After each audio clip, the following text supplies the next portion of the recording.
ako. Isang pabula.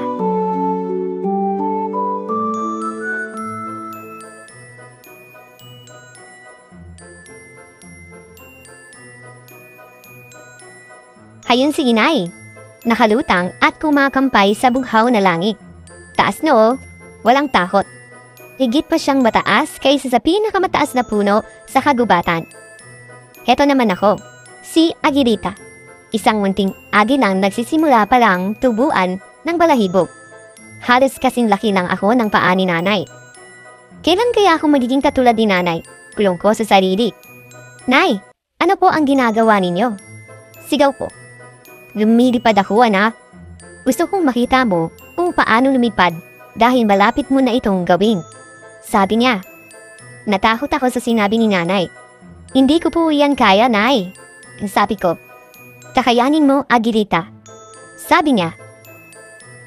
Nakatira kami ni nanay sa isang pugad na nasa pinakamataas na sanga ng isang punong kahoy sa malawak na katubatan. Napakasaya ko sa pugad na ito. Alagang-alaga kasi ako ni nanay. Agilita, anak, may dala akong isda. Halika, kainin mo. Ang sarap po, nay. Salamat po. Pasasalamat ko kay nanay. Sige na, kumain kang mabuti para lumaki kang malusog. Sabi ni nanay. Laging may dalang masasarap at masusustansyang pagkain si nanay. Inilagay rin niya ang pugad sa pinakamataas na sanga para protektado ako. Mahal na mahal talaga ako ni nanay. Pero isang araw, dumating siyang walang dalang pagkain.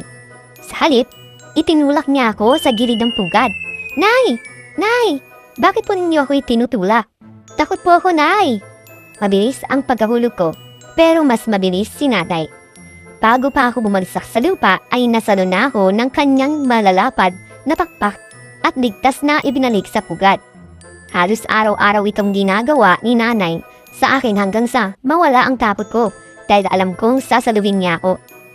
Isang araw, isa-isang tinanggal ni nanay ang mga balahibo, dahon at mga sanga sa aming pugad. Nay, bakit po ninyo sinisira ang bahay natin? Nagtatahang tanong ko. Hindi mo na ito kailangan, anak. Hindi ka lilipad hanggat nandito ang pugad. Sabi niya. Pagkatapos ay dinala ako ni nanay sa isang napakataas na bangin. Nay, bakit po tayo nandito? Nalulula po ako. Takot na takot ako habang nakakapit ng mahigpit sa sanga. Anak, panahon na para lumipad ka. Sabi niya.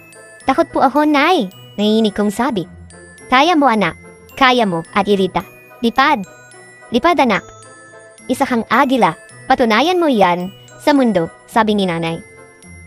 Pikit mata, tumalon ako. Ikinambay ko ang aking buunting pakpak. Bumubulusok ako. Pero hindi ako nagpadalas takot. Lalo kong pang ikinambay ang aking mga pakpak. Hanggang sa nararamdaman kong tumataas ako.